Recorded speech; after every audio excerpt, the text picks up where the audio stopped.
Sir, I am a civil engineering third year student. It is hard to manage both study and deen. I want to ask you how you used to manage your study and deen when you were in the medical college. And also give me some tips to do so because I want to become a da'i like you. Jazakallah. But the Kamran is studying in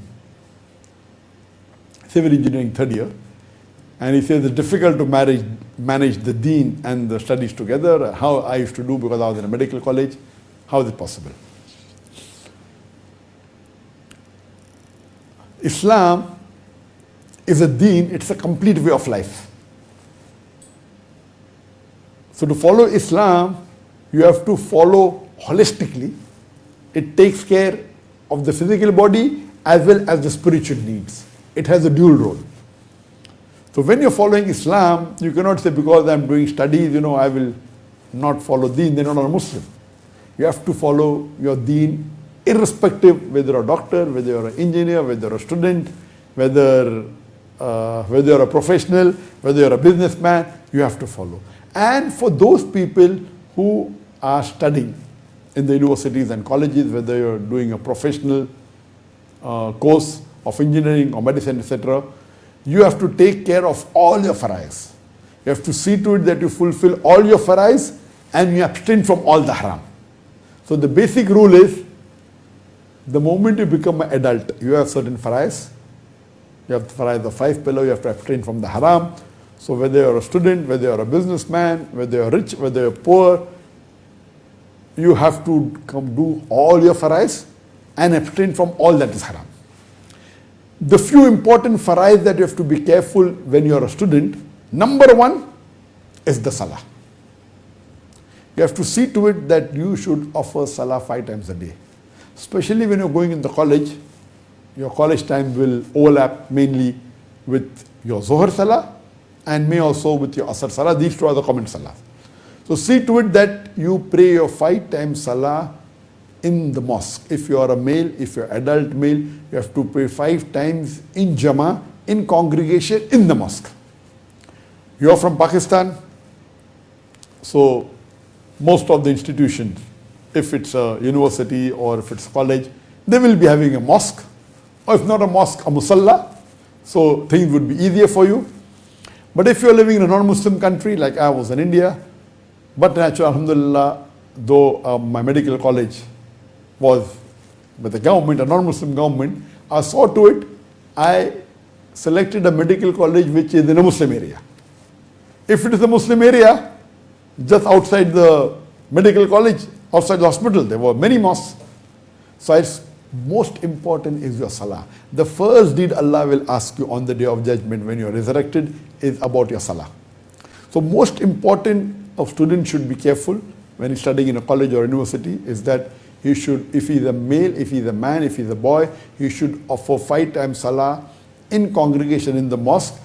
During the college times, mainly it is Zohar, it may also come Asr. And it's very easy, it's very possible.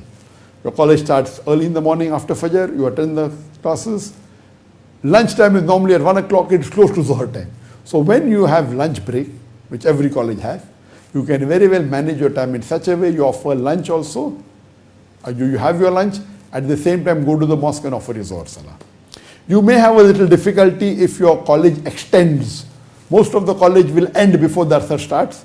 If it extends to Asr time, see to it that you pray in congregation, how well you do it, that you have to see to it that you speak to your teacher and see to it that the classes don't overlap with the Asr time. And if it's there in the campus, then but natural. If it's a Muslim institution and if they're following all the farais, then surely they should not have classes during the Jamaat time.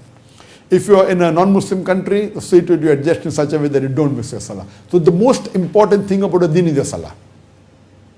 And but naturally then you're fasting in the month of Ramadan and the other sunnah fast, and if you are liable to give zakat or give zakat, you have to take care of all your farais.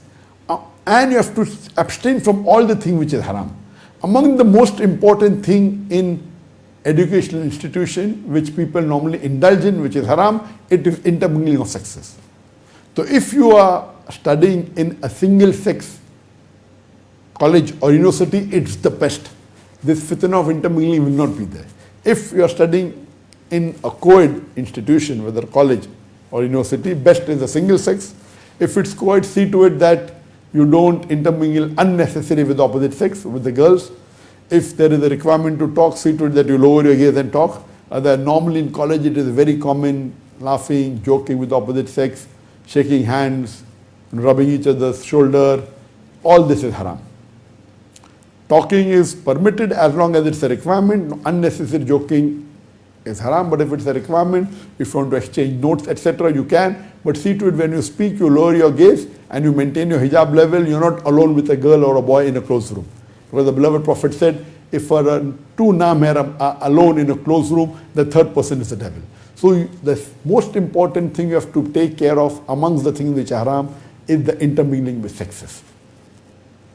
These 2 points in the faraid salah and other things about fasting, in the things which are haram is intermingling. In short, you have to follow your deen, do all your faraids and abstain from all that is haram. So this was regarding the first part of your question.